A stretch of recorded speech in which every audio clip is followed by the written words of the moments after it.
And we're ready. Welcome back, people. It is Wednesday, 9:05 p.m. Central Time, here in the Wrestling Soup Discord chat room and on YouTube. Welcome. And this is The Experience, and as you know, I'm Drew, and with me here, as always, is Justin from Spinebuster Tees and spinebustertees.com. All right, we got a nice little show. There's really not too much as far as like news wise goes. Like I mentioned, we weren't here last week. We took the week off, but we are back, and we're here to talk some wrestling, is what we usually talk about. But I guess before we get things started, we're gonna kind of do what we always do here. Justin, what do you want to talk about? Yeah, we're gonna talk about one of the things that came out today, and go over that here. But as we know, Wrestlepalooza and AEW All Out is going to be on the same night, which would be on September the 20th, Saturday. And AEW All Out, they were originally first. Then WWE was like, hey, we're going to have Wrestlepalooza because we're now signed with ESPN to have our PLEs on it. So now, AEW has decided to move up All Out from their normal start time at 7 p.m. Central Standard Time, 8 p.m. Eastern, to 3 p.m. Eastern, 2 p.m. Central Standard Time on September the 20th. This was confirmed tonight on AEW Dynamite. News was first broken to Fightful Select and Sean Ross Sapp. So yeah, they're gonna actually take place, 5 hours earlier, or I'm sorry, 4 hours earlier than the indicated. I said it was gonna be at 7 p.m. Central Standard Time. It was actually gonna be at 6 p.m. Central Standard Time. So it was moving up 4 hours early. And WWE, they're gonna be at the at 7 o'clock Eastern Time Zone, 6 p.m. Central Time for Wrestlepalooza. But also as well, this is going to be the first AEW pay-per-view available on Max. Mm-hmm. So they're going to be on HBO Max finally, but it is $39.99 for subscribers. I don't think that's AEW's call at all. I think they probably want to do like a thing like WWE, but I think that's more of a call on the HBO Max's side of things. But the main thing is, this was considered counter programming, putting that quotations, that WWE's doing. And Grand Wrestlepalooza looks like a fantastic lineup as it looks so far. But well, Drew, I guess I'll get your answer to this. And will you be watching AEW All Out early, then transition into Wrestlepalooza, or is it just one or the other that you'll be watching? I will try to watch All Out, being that it's going to start at 3 p.m., so that's right around the time when I'll get out of work.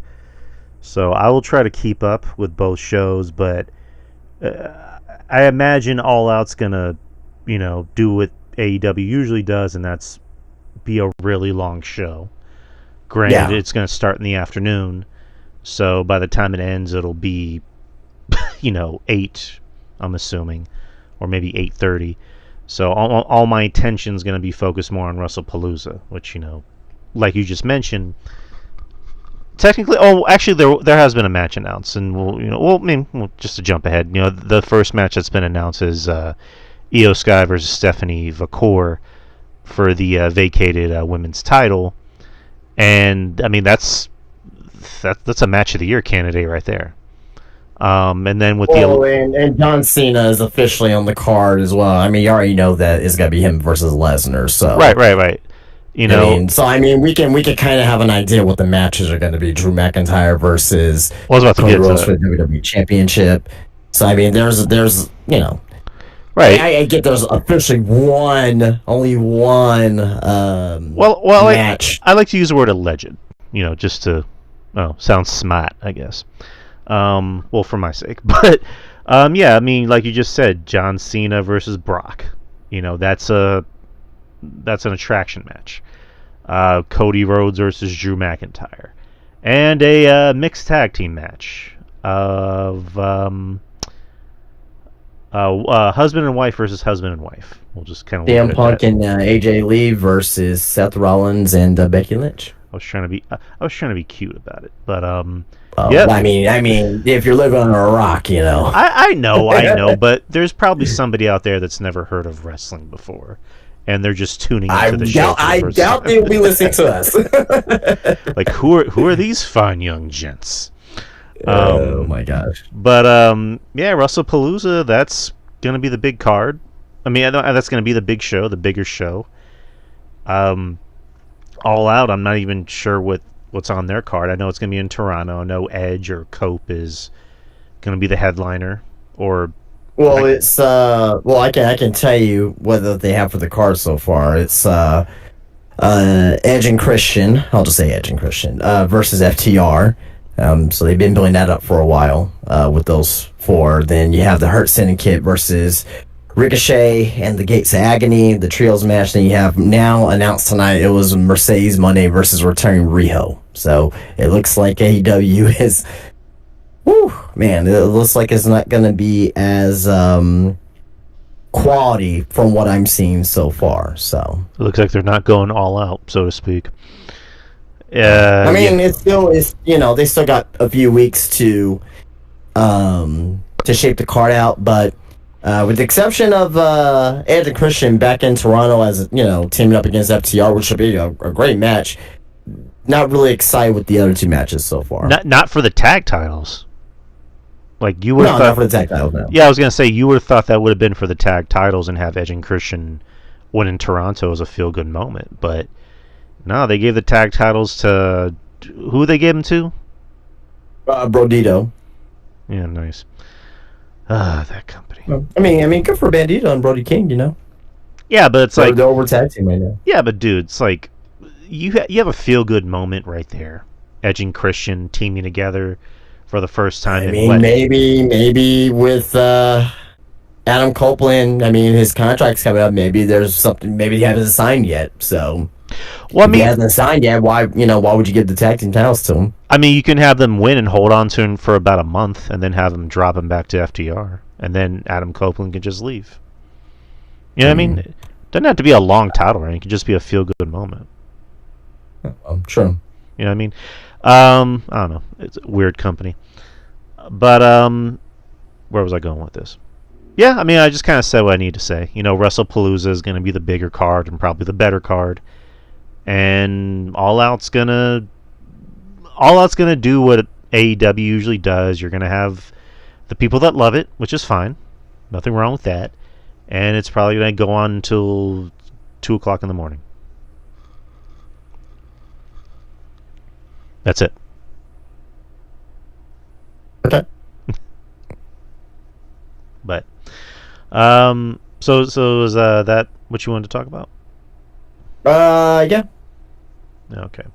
One thing I wanted to talk about is not necessarily wrestling related. It is and it isn't. It involves people that, were in the wrestling business. So I want to talk about The Rock, Dwayne Johnson, who his movie, Smashing Machine, which is supposed to come out in October, so next month. He was recently at was it I think Sundance or Cannes Film Festival, and he showed a much different look to him. Like, he's probably the thinnest that he's ever been, which is fine because The Rock's 53, and he put it out there that he now wants to do more challenging films and not focus on doing like box office, big budget films anymore. Which is understandable because, he wants to challenge himself, and he also at the same time he wants to get back in the good graces with people, with the public. So, at Cannes Film Festival, like I said, he looks a lot skinnier, looks a lot leaner. Still kind of looks like The Rock. You can kind of tell in his face that he's The Rock. In some ways kind of looks his age too, but still looks good. But of course, you have, the the goofs online, saying things like, what happened to The Rock? What happened to The Rock? It's like, I don't know. The Rock probably realizes he doesn't work in a profession that he has to be physically, like, it's physically demanding. So he just figured, well, I'm just gonna not eat a shit ton of food like I used to, and just, I don't know, look like a normal person with money. I don't know. But again, it's just people just being goofs online. They did the same thing with Batista, where Batista said straight up, like, I was too big to the point where it was uncomfortable, so I lost weight for a role. And John Cena pretty soon is going to get there. He's going to get there where he's a lot leaner and skinnier, because they're not in wrestling anymore. They don't have to look this big. So I don't know. Like, it's not. I don't know if I would call it body shaming. In some ways, it kind of is, but it's just people assuming the worst and not knowing how the world works. I mean, they did it to Triple H a few weeks ago, where he was on vacation with his family, and he comes out and he basically has a dad bod. I mean, he's not like fat. He's like dad bod shape, and he still looks good for his age. Granted, he looks good for somebody that had a heart attack a few years ago. But yeah, he looks fine. But again, people body shaming and saying that he has a dad bod and he doesn't look like Triple H from 2000. And it's just like, why do I need to defend this shit? I shouldn't have to, but the internet being the internet. So, and also I defend WWE. I'm gonna have to defend AEW too. They did the same thing with Kenny, where Kenny came out and he, I guess tried to do a Triple H impression. Maybe he was, maybe he wasn't. Where he came out in like blue jeans and tried to show off his figure, which I'm like, I don't know, it doesn't look that bad. I mean, granted, he's not Kenny from 10 years ago, but I don't know. I'm not gonna make fun of him. I'm not. I just left it alone. So I don't know. I just wish people would stop being goofs on the internet, but that's probably asking for too much. Do you have any thoughts on this? No, not really. Yeah, you covered it pretty much. All right. So that's what we wanted to talk about. So let's get to Clash in Paris, which happened on Sunday, August the 31st, at the Nanterre, France, at the Paris La Défense Arena. 30,343 were in attendance. So it was a pretty big crowd. And as usual, they were singing, which, was what it was. But the first matches, you had Roman Reigns versus Bronson Reed in a singles match. This whole segment, including the match, including Roman's entrance, including the fans chanting, took almost an hour. Like, this took up an entire hour almost. The match itself was fine. It wasn't, anything to really write home about. I don't think anyone in the entire universe even thought that Bronson Reed was going to win.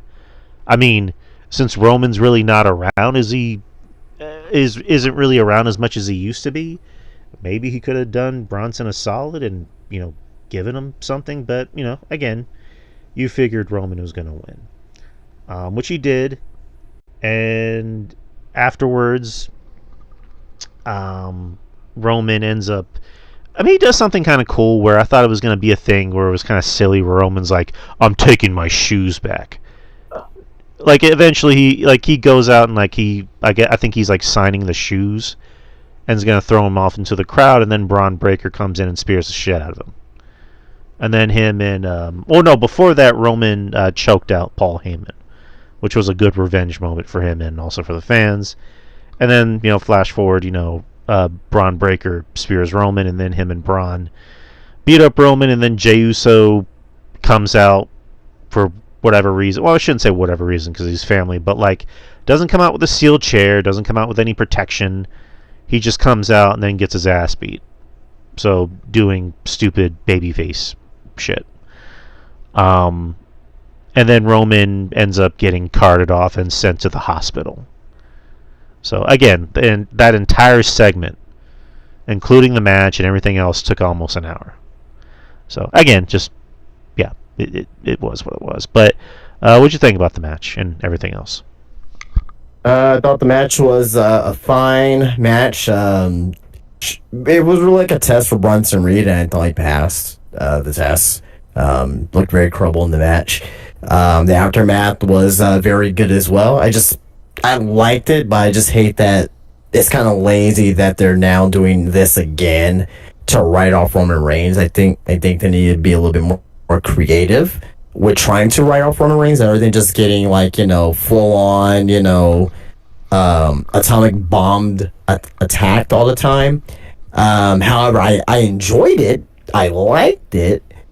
I just thought that it wasn't as creative because it seems like they've gone to this well, like 3 times already this year, from what it seems like. So, overall, thumbs up match, thumbs up segment. Thought it was a very good match, and I thought the ending was again after the match. I thought that was very good as well. But again, it was I've just seen it too many times already. True. And then afterwards, Adam Pearce tells Braun, and Braun, you're suspended, or no, to exit the arena. If you interfere, I'll suspend you without pay. And so that leaves Seth alone. ... Or is he? Next is he had the White Six defending the tag titles, the SmackDown tag titles, against the Street Profits, who came out dressed as characters from Borderlands. Cool. Again, Are you big into Borderlands at all? I played a few games. I'm not like the biggest fan, but it's pretty fun. Not really my thing personally, but are you? Well, it's fine. It's fine. I'm not like huge into the series itself. I get why people like it though. I never been particularly great at the game though, but I had some fun play sessions with it. Right. All right, tag titles. Again, another match that I don't necessarily think it should have been on a pay-per-view. This desperately seemed like the main event of SmackDown. It was just for advertising purposes. From when I first saw the Street Profits come out, like the character from Borderlands. Oh, okay, this match is just for an ad. That's it. That's all it was for. True. Yeah, this match was what it was. It again, SmackDown match, not a pay-per-view match. But like Justin just said, this was purely for advertisement. And the White Six wins, and they were teasing. They're pretty much teasing that there was going to be a breakup with the Street Profits, which I've been saying this for years. I think you've kind of been against the idea. I don't remember, but Montez is the star. Montez needs to be the guy. Again, I don't know what that kind of guy is. I'm not necessarily saying main eventer, but the guy has it. The guy has the charisma and the talent. Angelo Dawkins, I'm not saying I want him to get fired. I don't want anyone to get fired. I'm not saying that. I'm just more like, I think there's something for him to do because the guy's talented. Like, the guy steps it up in the ring, and the guy has personality, and he's also like worked his ass off to get in shape. But I think this team has kind of run its course because where else can you go? So You think they're better off splitting up though? Yes, like definitely. What else can you do with them? True, but do you see them? So do you see Angelo Dawkins, for example? So whatever the height was for the Street Profits when it had like that year plus title reign for what it seemed like in the pandemic. Mm-hmm. Like, do you see Angelo Dawkins exceeding past that as far as like not necessarily popularity per se, but as far as like being on WWE TV, being someone that's a focal point, and maybe even having a title? Do you see Angelo Dawkins exceeding that point where they were in the pandemic? I'd be surprised if he did, and I'd be happy. I mean, because like, okay, I remember. What do you think WWE will do? Do you think WWE will do that? I don't think so, personally, because okay, again, we just talked about body shaming, and Angelo Dawkins is in good shape, but he's not. He doesn't look like Montez. Like Montez is like in sick shape and can do the flippy fancy moves, and he has good personality. Angelo, it's like if you can find a good gimmick for him, maybe. If he, I mean, you can put him in another group and he can maybe excel in there. So I'm not sure, but Wait, like, what's the ceiling for Montez Ford? I mean, U.S. champion, Intercontinental champion. Um, Maybe go after the world title. Maybe not necessarily win the world title. Right. I don't know. What do you think? I think U.S. champion, Intercontinental champion is fine, but I just don't see the benefit of breaking them up right now. Okay. All right. Well, Hey, I again, mean they're too much of a they're really too much of a great tag team to break them up. You have a loaded tag team division. And I get what you're saying. What else do you do with them, right? But it's like, okay, what else do you do with DIY? You send them down to NXT apparently, right? At least for a couple weeks. Like if you break up DIY, like is it gonna benefit both of them? Like maybe one and probably not the other or whatever, right? But I just think that to me, I just think that breaking them up and have one guy not be as high on the card where he's very talented, as talented as the other guy. I just don't think that's the overall benefit to both guys. Now, I'm not WWE, obviously, right? I'm just saying if I was running the wrestling promotion and I'm looking at all these guys that have to fit in on my card, right? I gotta fit in a CM Punk, a Jey Uso, a Drew McIntyre, Cody Rhodes, a LA Knight, a Roman Reigns, Dominic Mysterio. Like I gotta fit all these guys, Jacob Fatu. I gotta fit all these guys on my card and make stories with them and keep them relevant on TV. I just think it's easier to keep them together versus okay, now you split up the Street Profits. Now let's say they go to different brands. Now you got one, on one brand, one the other brand, right? Then you still got guys like Aleister Black and Penta and Ray Phoenix and Braun Breaker and Bronson Reed and Seth Rollins. You still got all these people to go up against, and to me, it's like all those names that I named. Probably 90% of those names I don't see either one of Angel Dawkins or Montez Ford being higher on the card than those names I named. About 90% of them, maybe a couple of them, probably a little bit higher, but I don't see Montez Ford being higher on the card than a Braun Breaker, obviously. I don't see him being higher on the card than a Bronson Reed. I don't see him being higher on the card of a Penta. I don't see him when Gunther comes back. Obviously, Gunther, so it's like Dominic Mysterio, Jey Uso, Jimmy Uso, so again, will I be willing to see it? Yeah, sure, but I just don't think long term. I don't think it's a good benefit for both guys. Okay. Next is you have a singles match for the WWE Women's Intercontinental Championship, Becky Lynch versus Nikki Bella. Oh boy. This was not good. This was not good. And I've tried to give Nikki Bella something. I've tried not to pick on her too much because again, we've had this conversation before. I think like last month, where it's just like I obviously don't have anything against the girl at all. It's just she's not really good. I mean, she's not like awful. I mean, if you give her someone that knows what they're doing, it's just. I mean, even if then, like, because Becky knows what she's doing, but Becky's kind of in a rough spot too. Like, she's really not that interesting now, and her and Nikki on this card was not a good choice. And I get why they took Stephanie off, for obvious reasons, because the Wrestlepalooza card, but it's like you couldn't find anything for Rhea to do. You couldn't find anything for, I don't know, Tiffany to do. Like, I don't know. I didn't think this was a good women's match to put on the pay-per-view. And to have them go 13 minutes was just not good. And then Nikki Bella botching a really bad, like, off the top rope kick, and then Becky having to pretend to sell it. This was bad. This was pretty bad. And and Nikki's supposed to be the baby face, and the fans are chanting for Becky.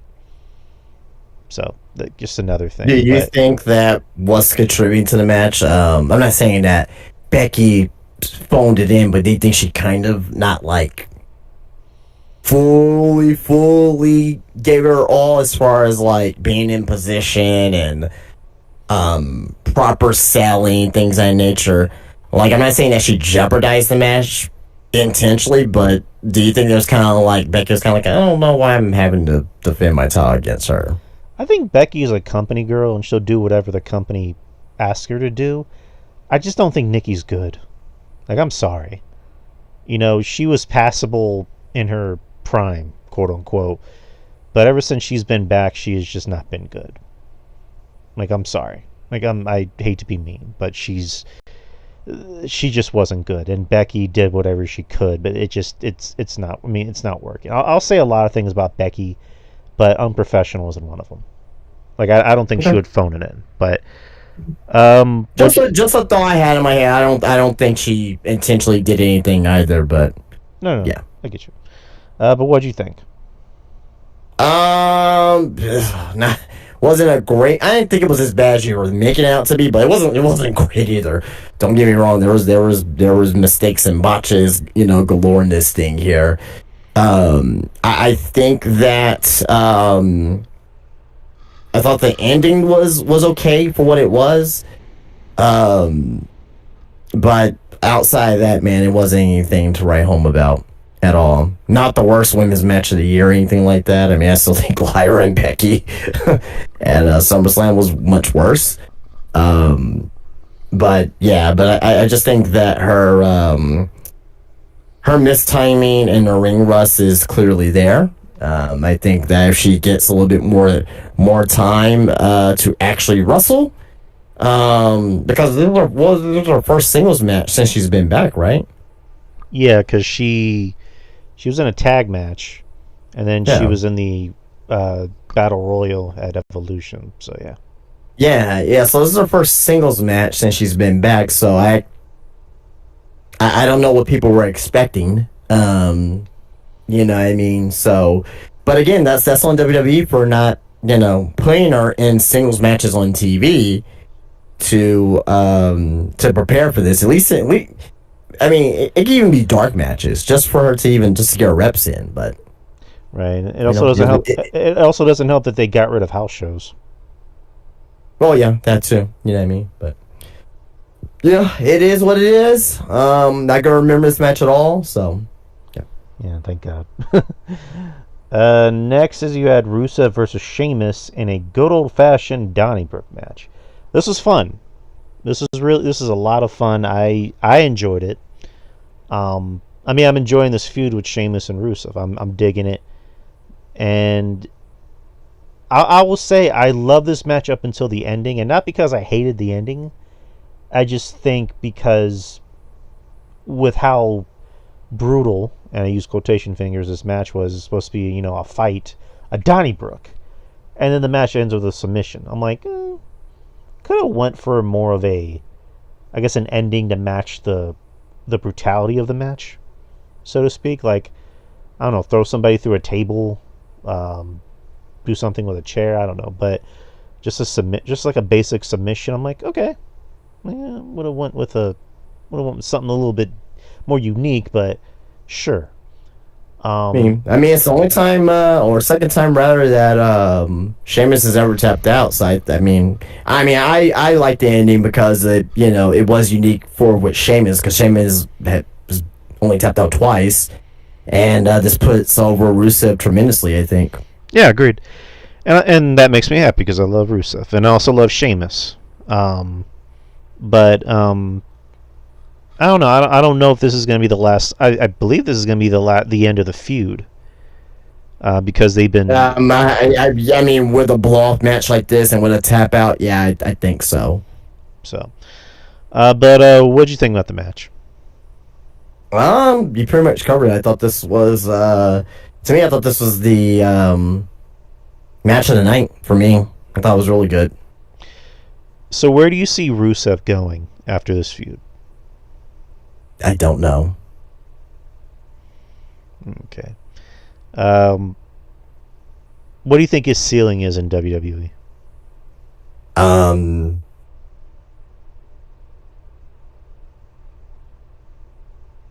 right where he is right now. Okay. Nothing wrong with that. I mean, Rusev's an important. I mean, I think everyone has a role to play on the show, and they're all equally as important. You don't necessarily have to be a world champion to be important on the show.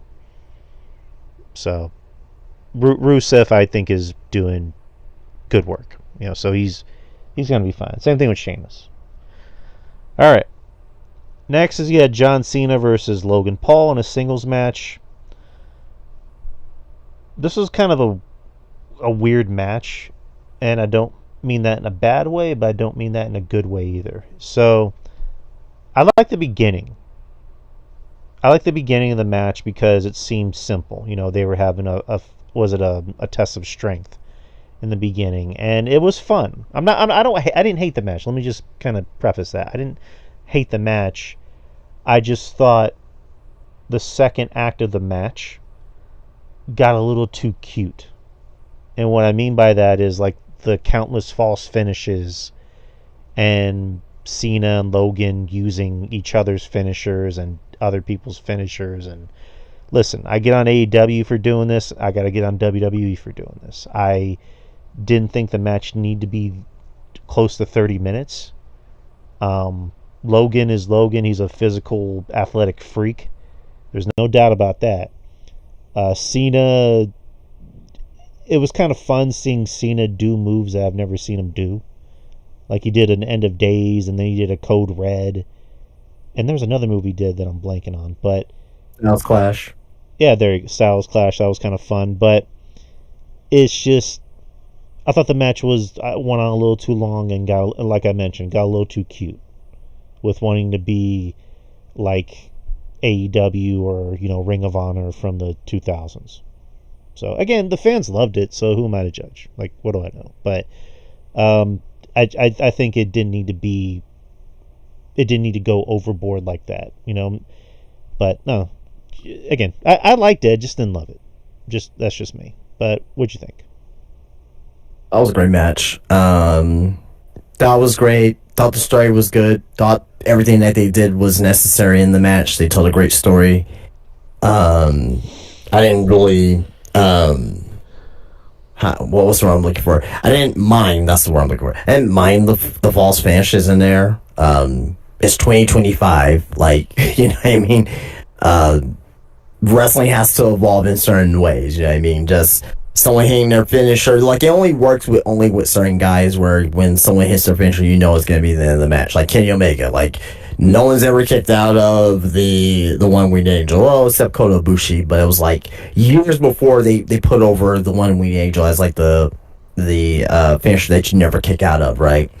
So like it only works with certain guys. It worked with Baron Corbin with the End of Days, right? For a long time, it worked with Roman Reigns' spear too, but in most cases, we're programmed for someone to kick out of each other's finishers, right? So, but at the end of the day, though, I thought it was a very good match. At first, I was like, man, is that Cena's best match? Of this retirement tour, but no, I'm still giving the SummerSlam Cody match. I think that match was stellar, but I mean, this is like a close second, third place, as far as best Cena matches of this year. Like I said, I didn't really have an issue with that. It's just proving that I think Logan Paul eventually, I think he's gonna deserve a title reign of some sort at some point. Because if he's in here with Cena having this kind of quality match, I could definitely see him having the world title for a little bit, maybe a couple months, whatever. But the only thing I would want to see is him on TV more and actually wrestle more on TV. But that's another story for another day. You notice how Logan Paul hasn't really won any like big matches, and what I mean by big matches is like main event level talent. He usually he's lost a lot. Yeah. Yeah, I mean he's won matches against like mid carders like Ricochet and AJ. LA Knight and No, well LA Knight beat him, but didn't he beat LA Knight too at one point? I don't remember. I think it was maybe by disqualification or something like that, but LA Knight eventually beat him. Yeah. But yeah, it's just I don't know. Eventually, Logan. I mean, like you said, Logan. He's going to be a world champion pretty soon because the fact that again, a YouTuber came into wrestling and took on to it like a fish to water, and he's able to go out there and wrestle against guys like Cena and Orton and Kevin Owens and Roman Reigns. I'm pretty sure he's going to have a match against Punk pretty soon because they teased that earlier. Oh, and he had a match against Cody last year, and that was a really good match. So yeah, I don't know. Eventually, he's going to be a world champion. I mean, there's really no doubt about that. But nice moment after the match where Cena goes up to his wife and kisses her. And I don't know who put it up, but there's a backstage photo of Cena and Logan, walking, in gorilla together, which is actually on the YouTube thumbnail for tonight's show. It's also going to be on the podcast art. So, again, Logan Paul, is he a shitty person? Probably, but I don't know. We like to try and at least separate the two, and at least enjoy somebody's body of work. And Logan consistently proves that he's really fucking good. He's very clearly the best, celebrity turned wrestler. And the fact that he was able to take to it that quick and that easily and take it seriously as he has, it's like you can dislike him all you want. Like you got to admit the guy's good. So he has less than 25 matches as well, so which is nuts. All right. So the main event. Imagine if he had like 200 matches on how much better you'll be. Jeez, I don't know. I'm with you. I want to see him commit. I would love to see him on the show more, and I don't know, have matches on Raw, have matches on SmackDown, maybe even do a stint in NXT. Wrestle some of the guys there. I don't know. It'd be interesting. All right. So the main event is a fatal 4-way match for the World Heavyweight Championship. Seth Rollins, CM Punk, Jey Uso, and LA Knight.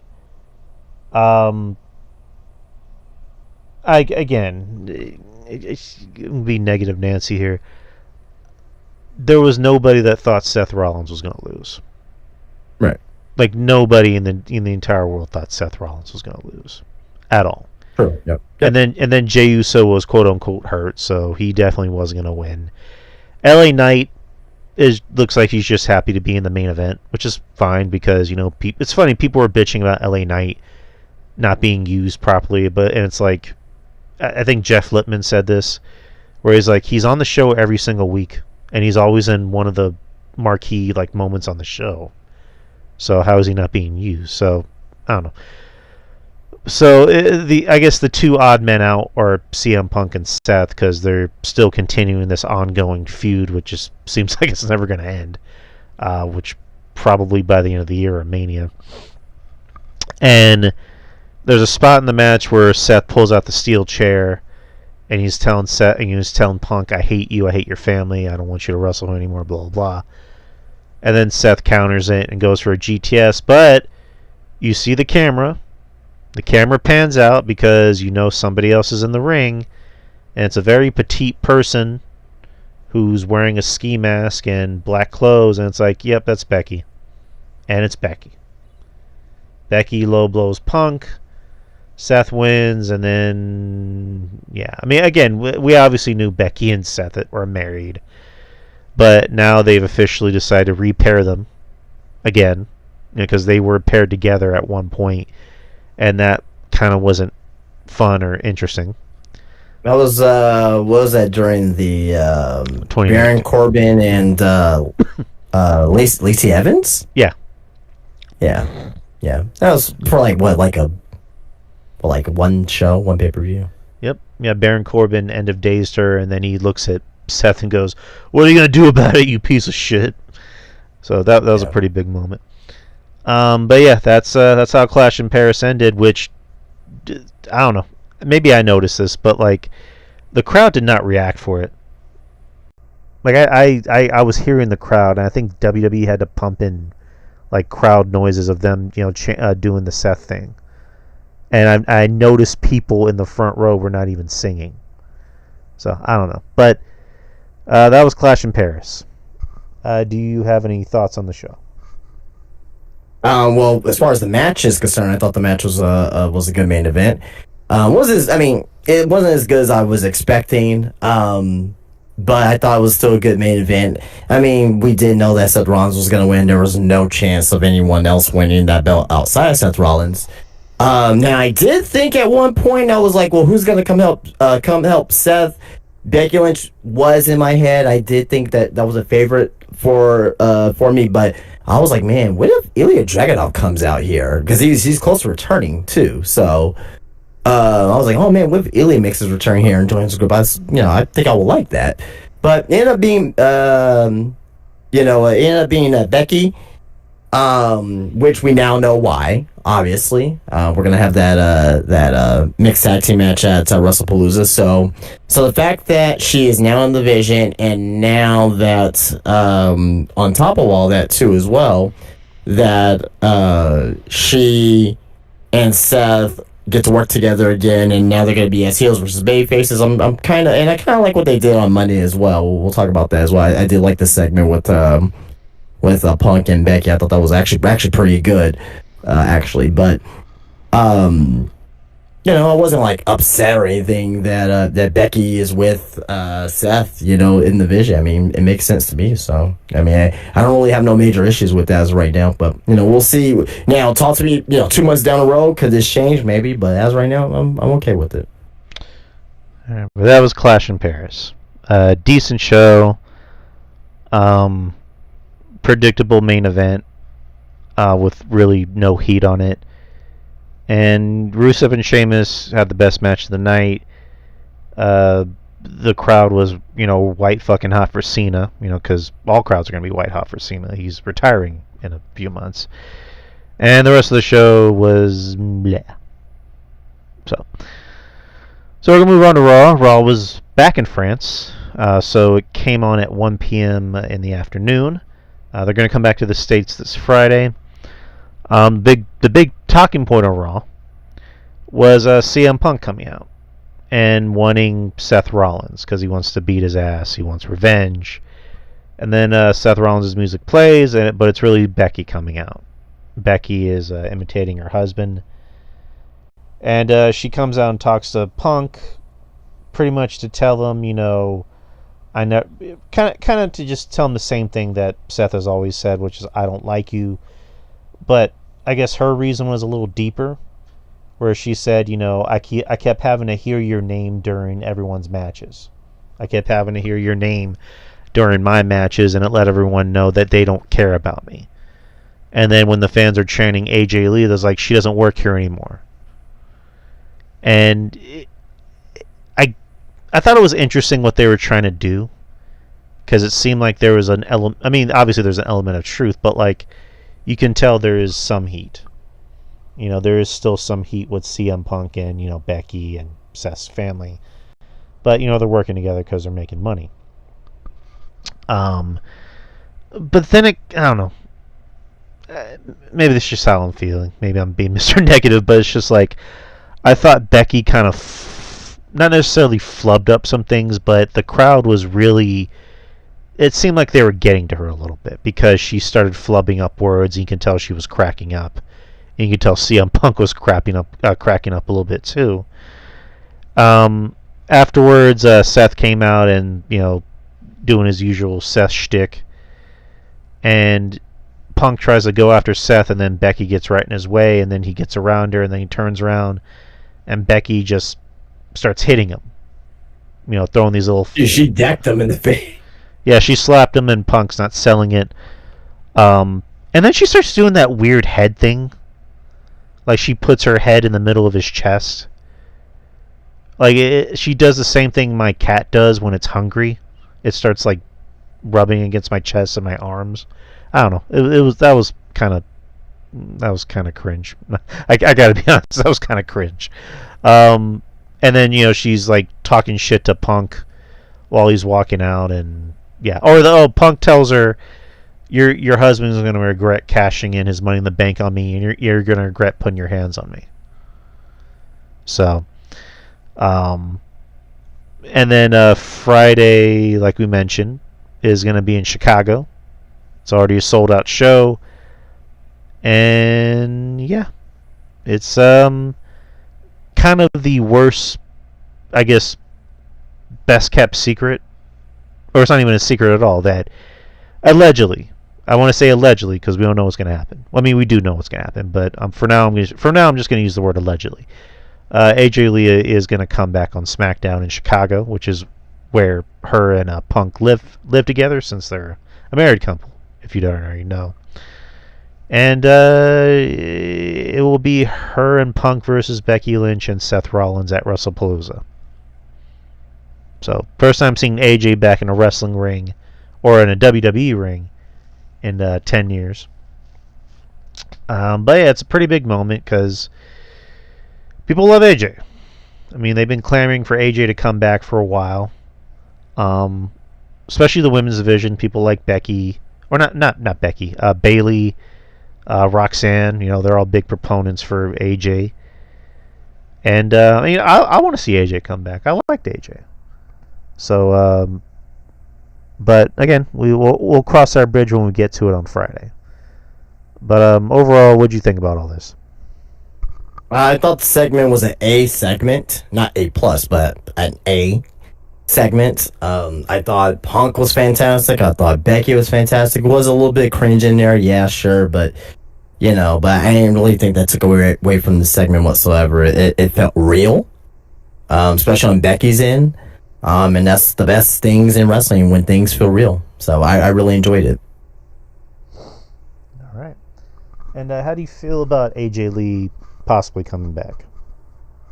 Like AJ Lee, I'll say this though.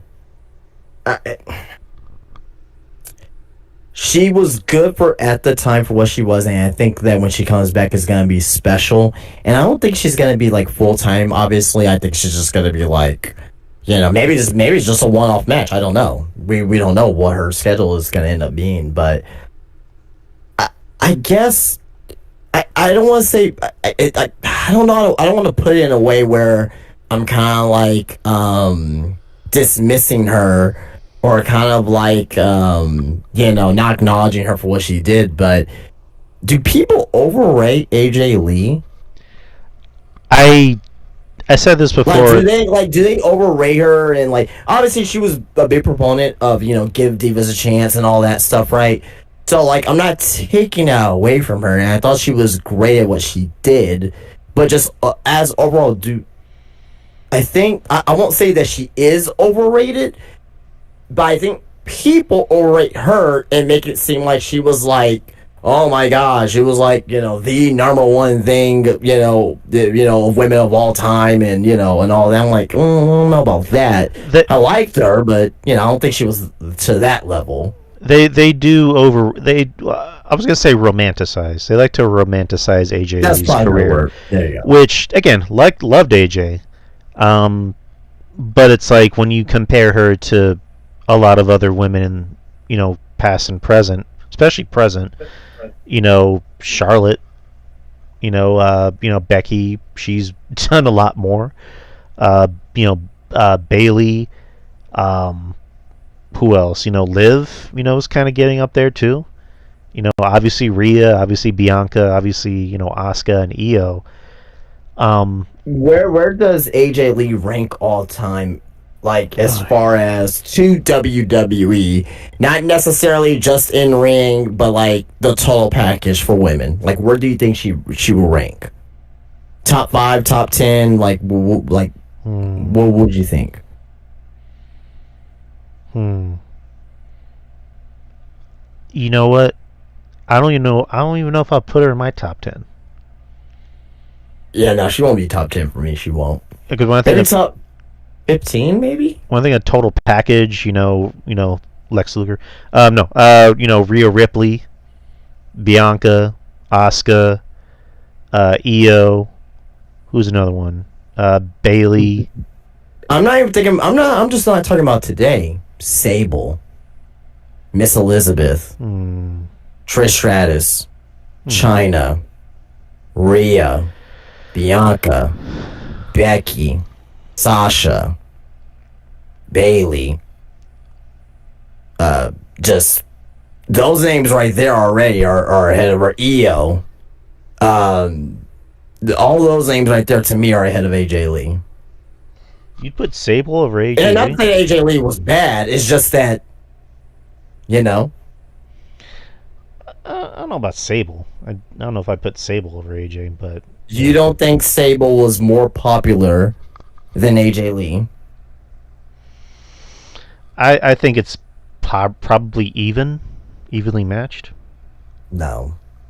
I'm sorry, man. I guess you weren't paying attention in 1998 99. Sable was fucking over, bro. I was paying attention because I was watching, and yes, I don't know, but Are you saying Sable is not over based off what are you basing it off of Sable not being like she was on TV shows or like talk shows right, like talk shows, Playboy, like every fan was going nuts over her, like I don't know. like what are you basing it off of? I mean, yeah, obviously she had the popularity as far as like star quality, but WWE did a good job at really putting a lot of smoke and mirrors in front of that, because once you get in that ring, it wasn't really anything to write home about. Wasn't talking about the ring. I mentioned Miss Elizabeth.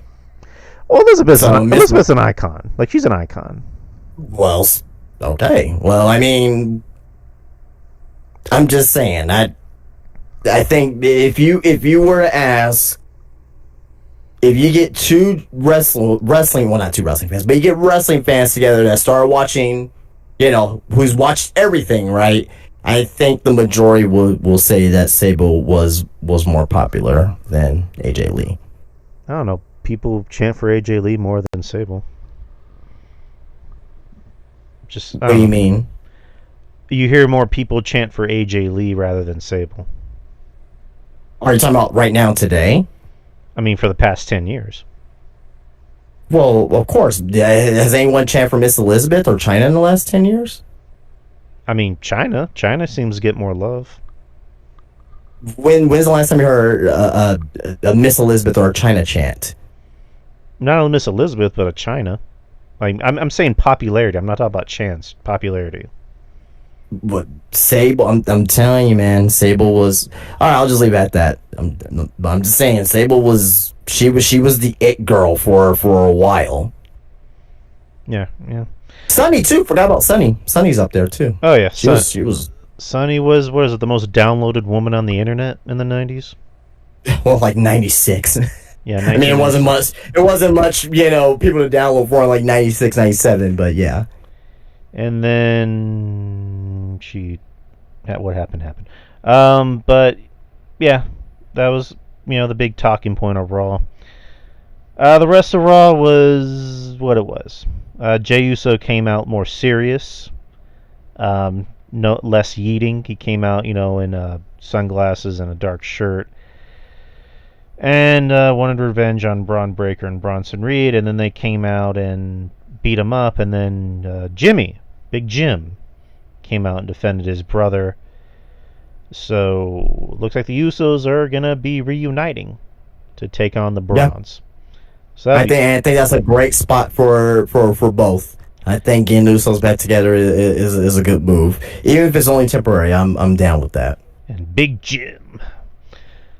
I believed it was announced on Monday that Stephanie Vacour will wrestle Io Sky for the vacant Women's World Championship. Again, match of the year candidate, or definitely a women's match of the year candidate.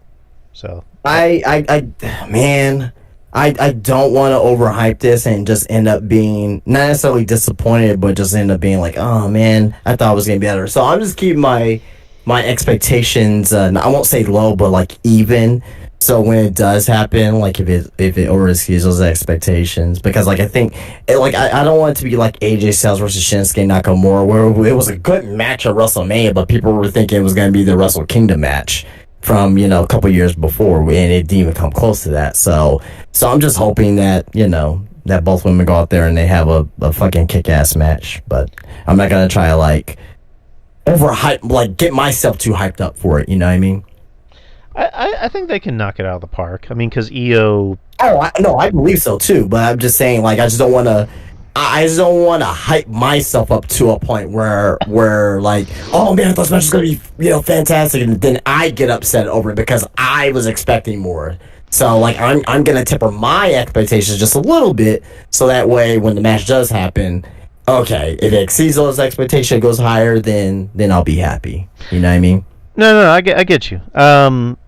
I just think they've had two matches before, and they both end in disqualification, and they were both very good matches. Io can bring it. Stephanie can definitely bring it. I think these two will knock it out of the park, in my opinion.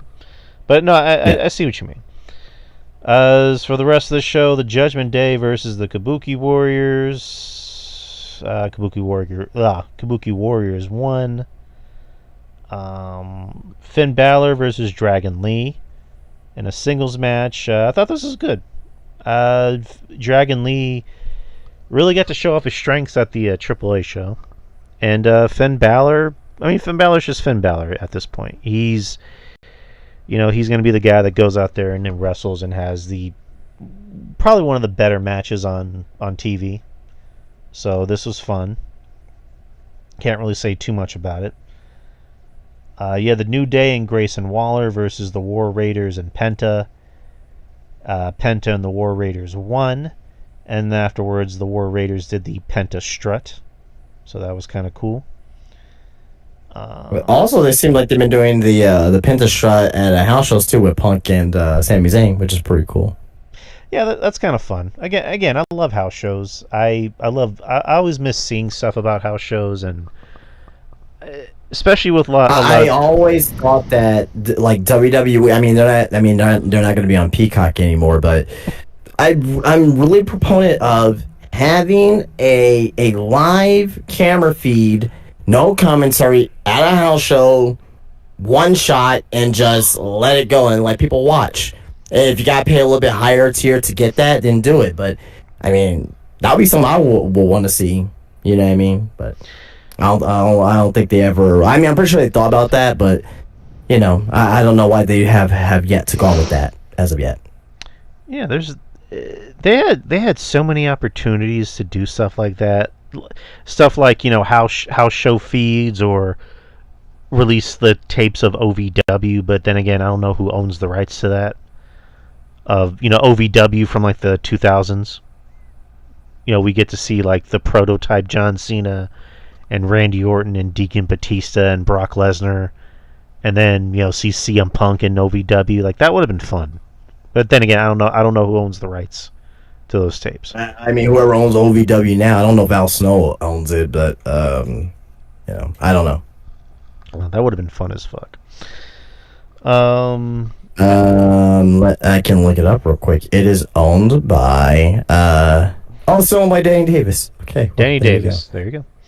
Danny Davis, the man. Oh no, he's the founder. I'm sorry, he's the founder. Obviously, no, it's owned by Morley Sports Management, Craig Greenberg and Matt Jones.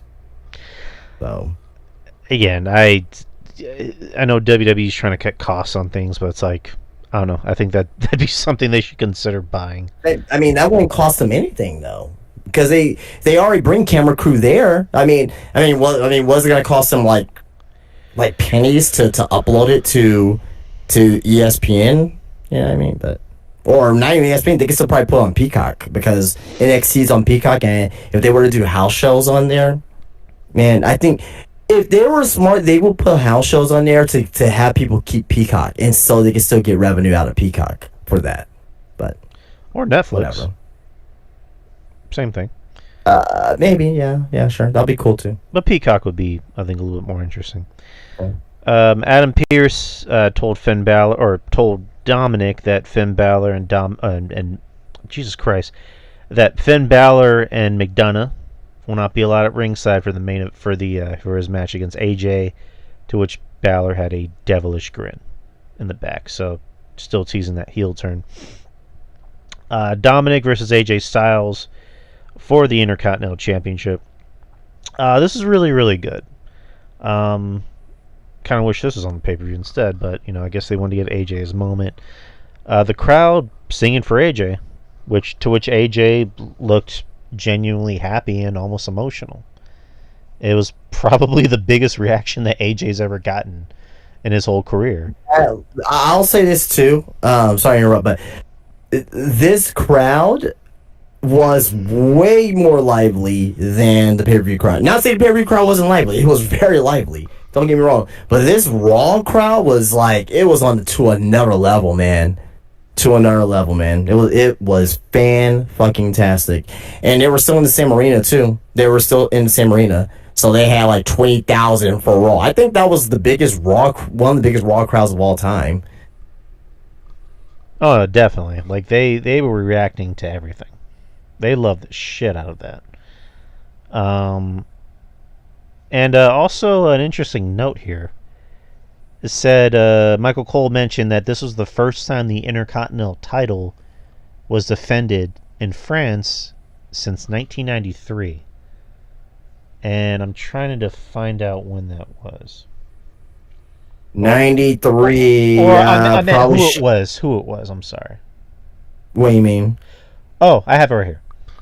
I was going to say, maybe it's probably Shawn Michaels versus, I don't know who. I have it right here. So, April 8th, 1993, Shawn Michaels successfully retained the Intercontinental title. Rick Martel. Bob Backlund. Oh, ew. Okay, that's a random match. But going back to this match that occurred, this is good. I like their SummerSlam match a little better, but this is really good. And the crowd, again, they reacted their hearts out for this match. And I thought this was a pay-per-view quality match. And again, it was one of those things of like, it slipped my mind of like, who's going to come out for Dom? Like, is Liv going to return? Is, like, I don't know, somebody we're not thinking of going to come out and help Dom? And it ended up being El Grande Americano, because him and Dom are in cahoots with each other. So it looks like El Grande is going to feud with AJ, which that'd be pretty fun. I'm not gonna lie, that'd be pretty fun to watch. And AJ is going to go on to Worlds Collide next Friday as a Intercontinental Champion, and might even walk out as a double champion.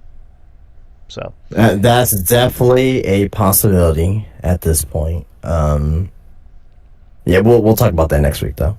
Yes, sir. And we already talked about the Becky and Punk thing. Jey Uso and LA Knight versus Braun Breaker and Bronson Reed. I think we might have talked about that already. Jimmy Uso came out and defended his brother after the match. Reed and Breaker won. But like I mentioned, Big Jim came out. And that was the main event, actually.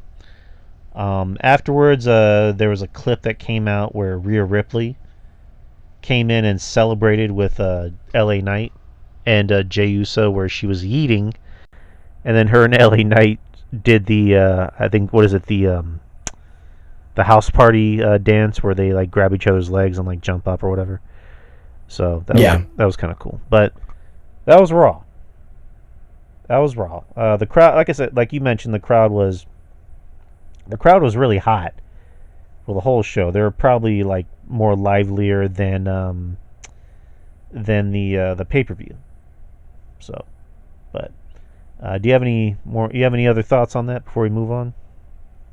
No, but I enjoyed Raw for what it was. I thought Raw was a good 8 out of 10. I thought it was really good. Yeah, I'll give it an 8 out of 10 as well.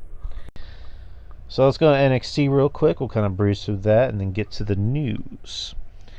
The show opens with Jada Parker versus Lash Legend. I thought this was fun.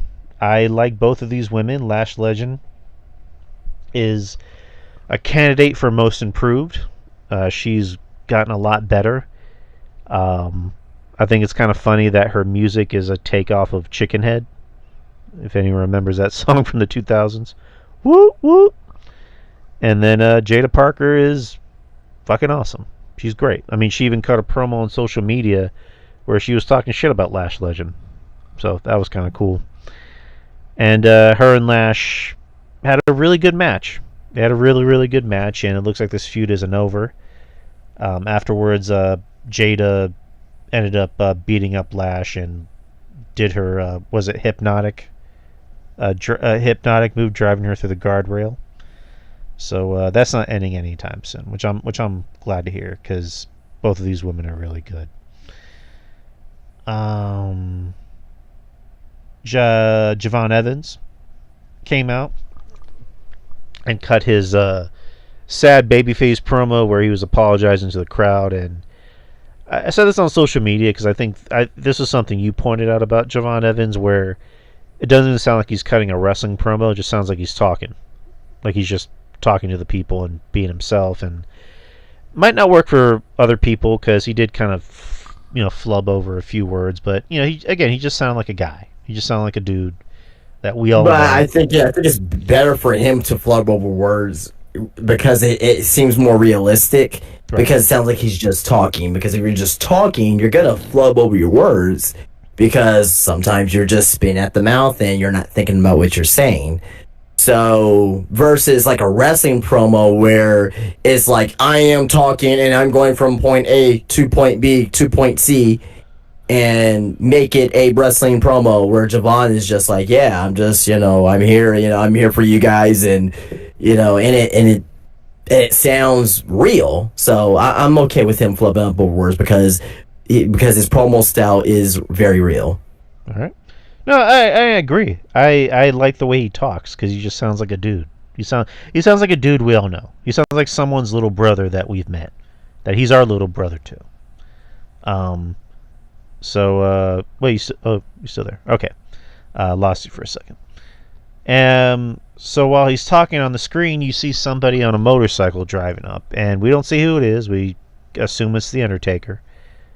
But for a second, I'm thinking, like, is it the Undertaker? Why would he come out right now? And all of a sudden, you hear the gong, but it's really Josh Briggs, which I thought that was good. Like Josh Briggs being the ultimate troll, and being a heel, being the kick-ass heel, which is working. And then he ends up beating the shit out of Javon Evans, and they set up a match for next week. But I don't know. How do you feel about Josh Briggs? With his heel turn, I mean, they're trying something different with them. I mean, I don't hate it or anything like that, but I mean, it's not fully there for me yet. But I'm willing for it to work out and see where it goes. I like Josh Briggs. I've always liked him. When he was in the tag team with Jensen, I looked at him as like, I think there's more you can do with him than you can do with Jensen.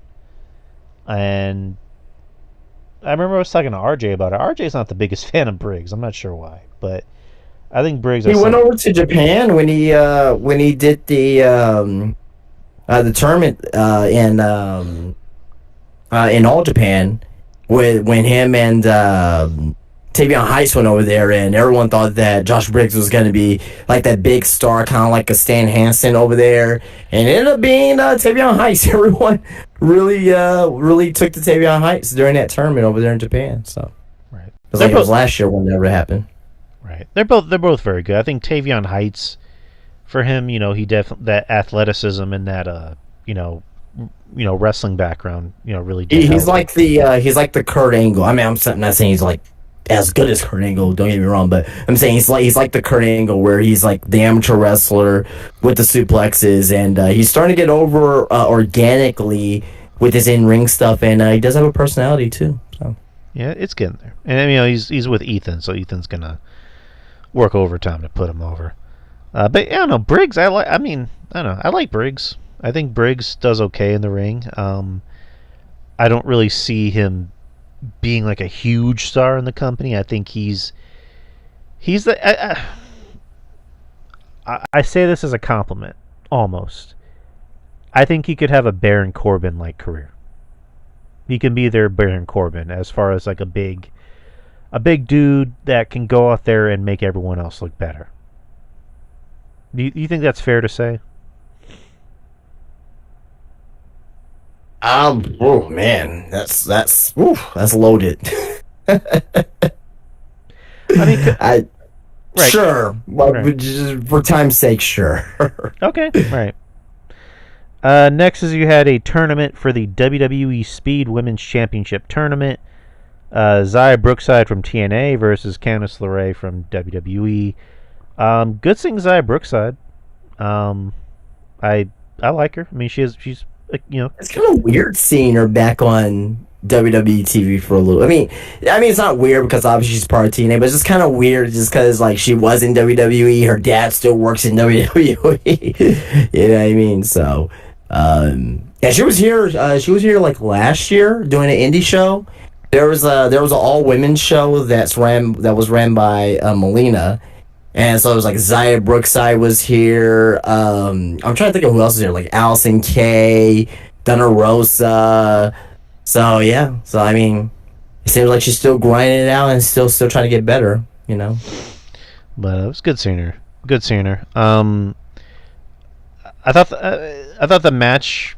I mean, it's a speed match, so it was like what, like 3 minutes, Yeah, and it was fun because both women got to work more with a sense of urgency, and Candice ended up winning, which makes sense because they're gonna have Xia win, which I would have liked if Xia won, just me personally, but so Candice wins and she's gonna move on to face whoever wins the next tournament match, and then face Sol Ruca for the title at No Mercy.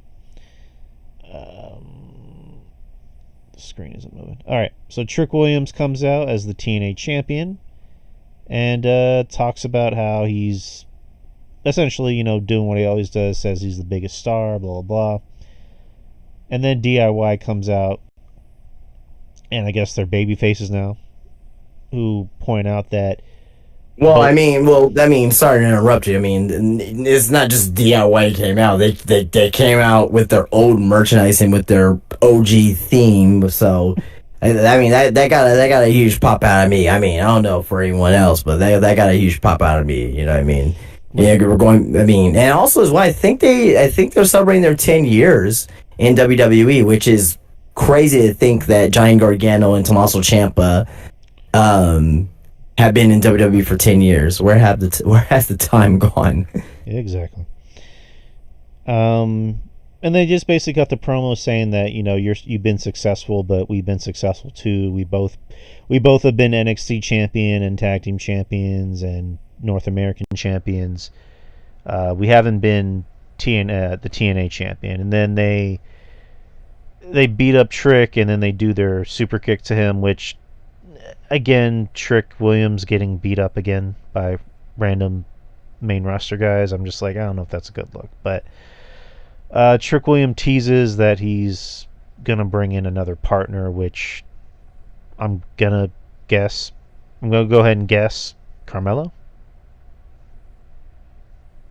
No, we'll see. Hopefully. All right. So, but again, the crowd loved the shit out of that segment. So, what do I know? All right. You had Callie Armstrong, who's the current Evolve Women's Champion, versus Jordynne Grace. This is based off of Jordynne Grace interrupting her match with... Who was it? Who would she wrestle? She was wrestling somebody a few weeks ago, and then she interrupted the match, and because she was mad and she wanted to take her anger out on somebody. And then earlier in the night, she interrupted another segment with Blake Monroe and Ariana Grace. And she came in, and then everyone had to hold her back. And then Callie's like, this is the second time you've interrupted something of mine, which she really wasn't involved in it, but sure. So she went out and she requested a match with Jordynne Grace in the ring. And I'll be honest, This is my first time seeing Callie Armstrong. I don't watch a lot of Evolve. I probably should, but again, with what time? Yeah, it comes on Tubi, and if you turn on your VPN to the UK, you can watch it on YouTube. So it's it was on tonight. Can't tell you what happened on it, True, but I will say I'm impressed. I'm impressed by Callie Armstrong. I think she has the personality, and she has a look. She's not terrible in the ring. She's very good in the ring. I'll say that, and she's believable against somebody like Jordan. She looks like she belongs. So, how far she goes is, up to her. But my first look at Miss Armstrong, I'm impressed. I gotta say, I'm impressed. So, we'll see how she does in the future. But eventually, Jordan wins because we all knew that was going to happen. And Blake comes out and they all fight, and then it looked like Jordan busted Blake in the mouth because Blake was bleeding, even though Blake has bled far worse before, but this is the first time bleeding in WWE. So they're going to continue this feud, which I don't mind. But how do you feel about Callie Armstrong, first of all? She looked fine in the ring. I want to see more of her, but so far very positive for sure. And how do you feel about the Blake and Jordan feud continuing?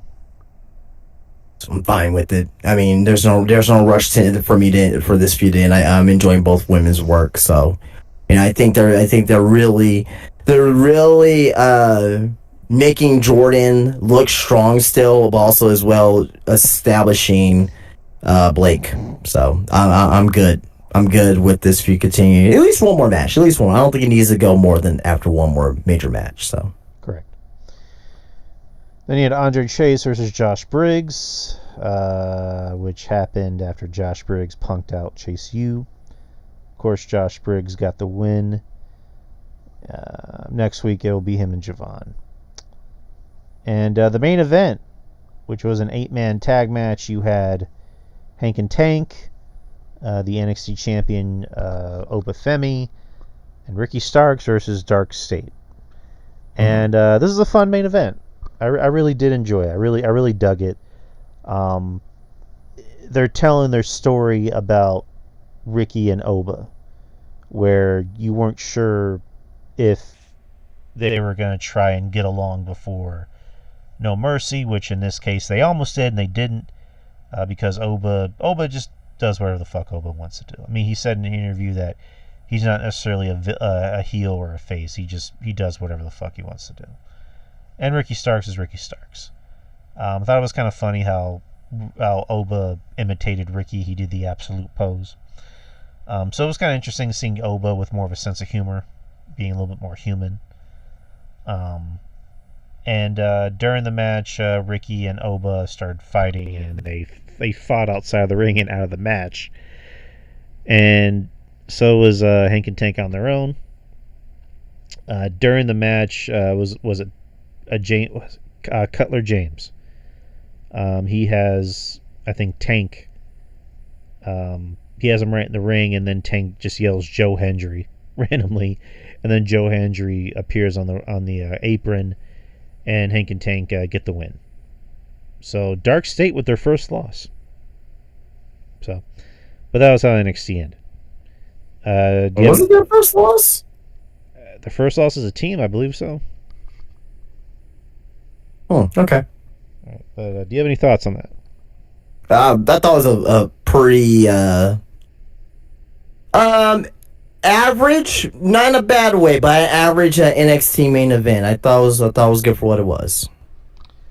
All right. So, did you watch Dynamite tonight? Yeah. All right, what'd you think about it?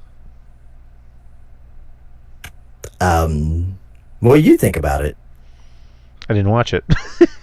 Oh, okay. Well, we can move on then. That's cool. I think that people would be interested to hear your review. Yes. Yeah. Okay. All right. Just thought I'd throw that out there. So news. Well, let me bring up something I have. It's just one thing. I don't know how you Sure. feel about it. Yeah, go ahead. So where is it? I have it right here. Matt Riddle reportedly Oh, no-showed a Jesus. Global Wrestling Kingdom charity event. Um, Current MLW World Champion, who is in a lot of hot water over a show he may have blown off. Cultaholic reports that Matt Riddle no-showed Global Wrestling Kingdom's A New Kingdom Rises event in Barnsley, England this past Sunday. Riddle was scheduled to wrestle Simon Miller. He was subsequently replaced by Grado. Grado said, I got a phone call late Saturday night from Al Snow, Steve Linsky, and Liam, the promoter, to make the 5-hour drive from I don't know how to say this right, Ayrshire to Barnsley. Riddle complained about flight and hotel accommodations leading up to the GWK event. The claim Riddle had been booked for the charity event, which was raising funds for survivors of domestic abuse and homeless veterans, through his manager months before. In the lead up to the show, however, Riddle began complaining about his flight and his hotel accommodations in Barnsley, claiming the former was too cheap. Attempts to placate Riddle by organizing wrestling seminars to earn him some extra money failed to materialize, and Riddle, who never canceled his booking, didn't fly to the UK days before. In an email correspondence between Riddle and GWK, Riddle told the promotion he had taken another booking but could still potentially make the show Sunday. At that point, however, Riddle never responded to further GWK emails. He proceeded to attend Real Americans Freestyle first ever event in Cleveland on Saturday, with reports emerging that he's since expressed interest in joining the organization, and on Sunday was in Boca Raton, Florida, teaming with Stallion Rogers in a surprise appearance. And GWK issued refunds to fans regarding the meet and greet. Matt Riddle has yet to return his deposit for the show. So, and then he put out a video where he basically just says a bunch of nonsense and cusses the fans out and blah blah blah. Well, what did he say? I mean, I can pull it up. It's just it's just him being an idiot. But hold on, I can easily pull it up. But Like, did he say anything like, oh, travel's messed up, or they're liars, or like, I don't know. You know what I mean? well, no, he. I Or mean, I think I kind of mentioned it where it happened more so to do with like his he claimed it had more to do with his like his accommodations or whatever, like his flying or booking or whatever. But I'm trying to look for the actual quote sure. while I'm at it. And then he randomly makes more comments about CM Punk and calls him a creep, and then makes comments about. Oh, here we go. Here we go. All right, so it's a pretty long quote, so bear with me. He says, I'm going to make this quick. GWK, the reason why I didn't go is because you booked me a flight for Thursday for a show that was happening Sunday. And you said you were booking me meet and greets, other matches, and appearances. You did none of that. I had nothing scheduled, and I was going to sit in a hotel room for 2 days in London. I told you multiple times I couldn't do that or wouldn't do that. And I got work for Friday and Saturday, and Thursday I worked Thursday, Friday, Saturday, and I told you I would fly to London Saturday evening. You said, you pay for it. I go, no, you pay for it. I took it out of my pay, take it out of my pay or whatever. You guys refused, so I flew to Miami and wrestled there. I never said I wouldn't pay you guys back. That's a lie. Also, this show wasn't a charity event. That's a lie. That was a last second charge. You also booked me to the worst flight in history, bro. Middle seat, no meal, no check bag. GWK, this is probably your last run. And then he went on to just have a very incoherent rant where he's just cussing everybody out and cussing out the fans or Gotcha. Okay. whatever. I didn't know about the video, so I just didn't know what was said. So okay. Al Snow put out a video, I think even prior to this, where or actually no, I have it right here. Cultaholic Wrestling says, contrary to Riddle's claim, Al Snow announced 4 weeks ago that the profits of GWK's inaugural show would be donated to help for homeless veterans and survivors of bereavement by suicide. Riddle cut a social media promo for his match with Simon Miller 3 weeks after Snow's announcement. So, someone's lying and someone's telling the truth. I'm going to go ahead and say that it's Matt Riddle's lying, and he's full of shit. But let me kind of say my piece. The study for somebody's downfall, especially Matt Riddle's, it's like, it's amazing how much this guy has fallen out of favor with people, and how much of a just how much of a fucking idiot this guy has become. I mean, the word idiot gets thrown around a lot, but in this case, this guy is an idiot. This guy has really ruined so many opportunities for himself. Like, there was a point where this guy was over. Like, this guy was really popular in WWE to where I was thinking, like, hey, maybe he can be a world champion. I don't know, maybe. And, the bro thing was getting over. The RK bro thing was getting over. And he just completely fucked himself over.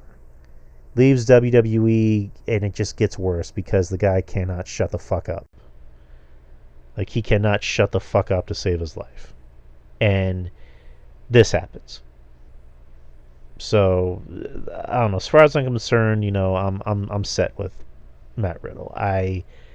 He's becoming worse than Ryback was during that period in time. And Ryback has actually become sane at this point. But I don't know what the fuck is going on with Matt Riddle. He's kind of getting to Del Rio, patterns. But this guy's a moron, plain and simple. But how do you feel about it?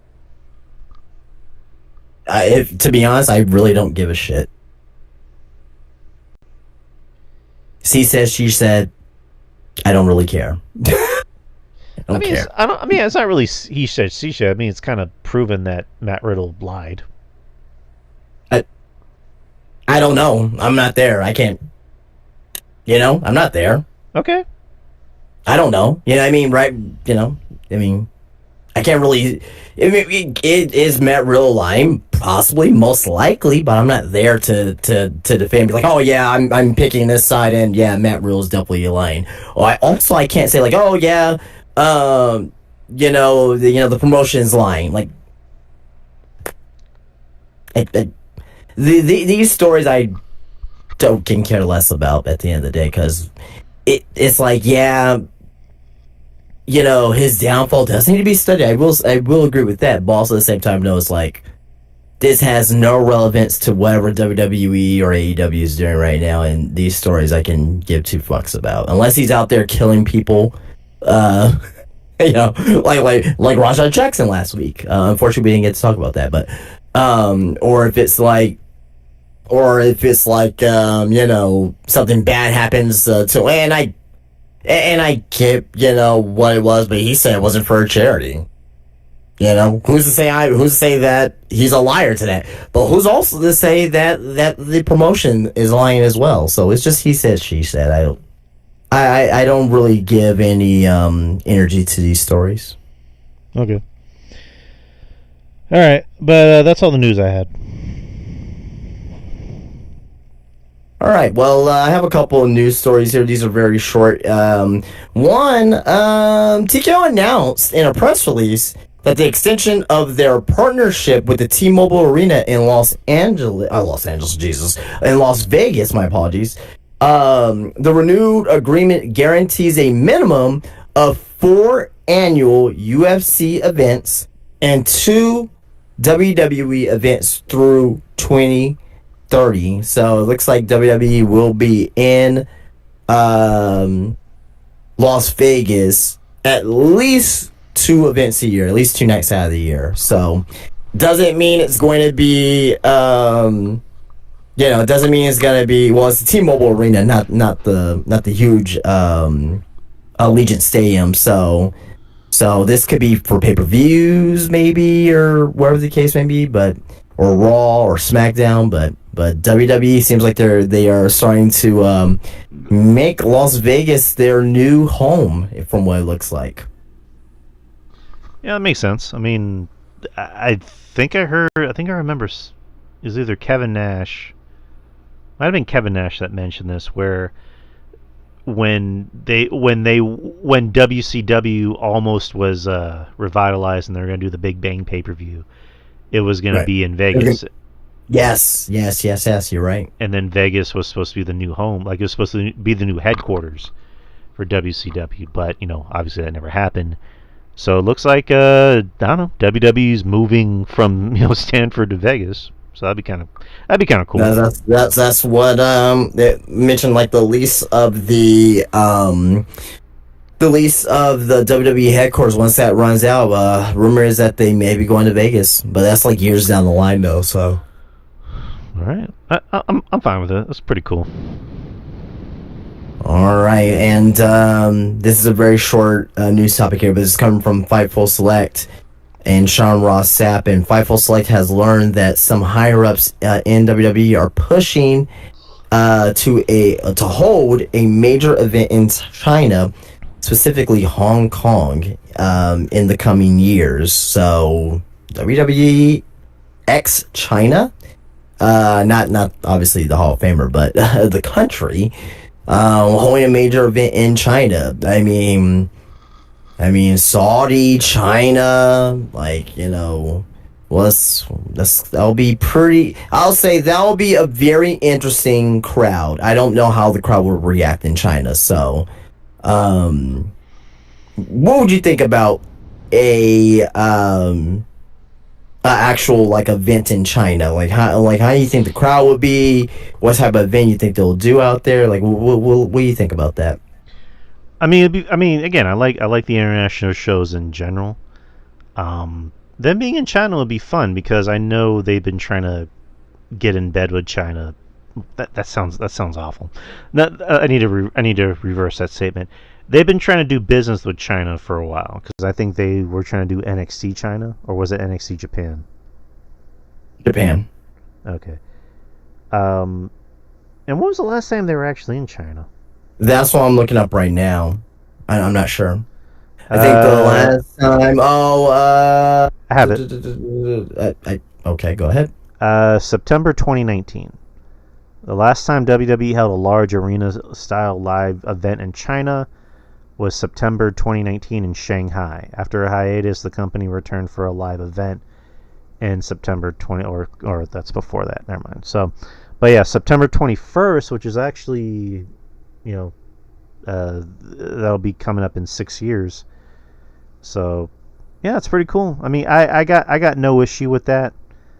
Um, is it going to be They for? never held TV or anything in China, from my understanding. So I know they had a random Raw in Japan. And that was like from yes, 2005, like or 2004, SmackDown, 2005. or was it Raw or SmackDown? I think it was both. Okay, because I remember JBL fighting that dinosaur or Godzilla, whatever it was. Yeah, I think the main event of Raw was Triple H versus Edge. Something. Um, Yeah. and then that was the bit where on SmackDown where somebody shot JBL with a tranquilizer dart and he was pretending to be all loopy.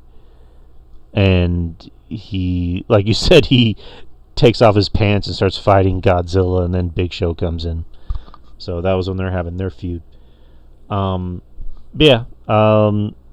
Again, I'm fine with it because the more international shows, the better. Like I want to see I want to see shows overseas that we haven't really gotten to see any because we've obviously the Saudi show is it is what it is. We've seen a lot of shows in London, and Australia.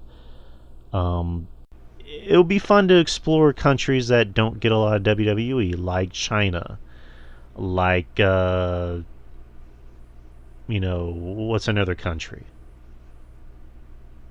Mexico would be fun. Brazil, Puerto Rico, those will be fun to watch. Yeah, I don't mind it. I mean, if it's a PLE, that'd be even better. So Did you go to Africa? that'd be fun. They do like in South Africa or Nigeria or something like that. That'd be Definitely different. Or India. Those would be fun. I think aren't they doing a show in India? Not a pay-per-view. I think it's just like a regular. There's like a tour. I want to say. Right. I may be wrong, but So I wouldn't mind it. I think something came out about India though. Yeah, I think you're right. Like recently. Now I'm thinking about it. Right, because I'm almost positive I heard there was going to be a PLE in India. Yeah, I believe so. Let me see. Yeah, they announced that there's going to be a major PLE in India in 2026 or 2027. So nice. But yeah, I'm fine with that. Just put out more content overseas. So that's just me. Yeah, that's how I feel about it.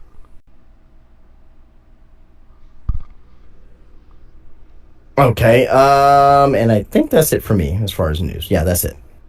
Alrighty then. So we're at an hour and a half, or an hour 35. So I think that's a perfect cutoff point. Justin, as usual, thank you for for making the show work the way it does. Thank you, my friend. Yeah. Oh yeah, brother. The cream rises to the top. Dig it. You can find me on Twitter X, DY Experience.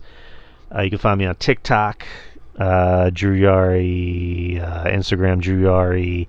The YouTube channel. The YouTube channel so far has 166 subscribers, so it's grown. 200. Yeah, what we grown like a couple subscribers over the last oh yeah, weeks or something like that. Yeah, we've got months, whatever. I think it went from like 147 to 166. So. Okay. Yeah. About 20. That's pretty good. That's pretty good. Yeah, I've been promoting like a motherfucker. So that, and also, yeah, like I mentioned, the YouTube Shorts, which Justin got me onto. They're very easy. The only thing that's difficult, I don't know if I would say difficult, is what are the most interesting things on the show that I think people would be interested in. And well, I don't want to say that's hard to do because we usually have good shit to talk about on the show. Yeah. So I usually put out at least 4 shorts. I did it for me and RJ's show too, where I just put out shorts, which is different because me and RJ are more of an audio show, not like us, but those did pretty well. Ours do, I think, a little better, and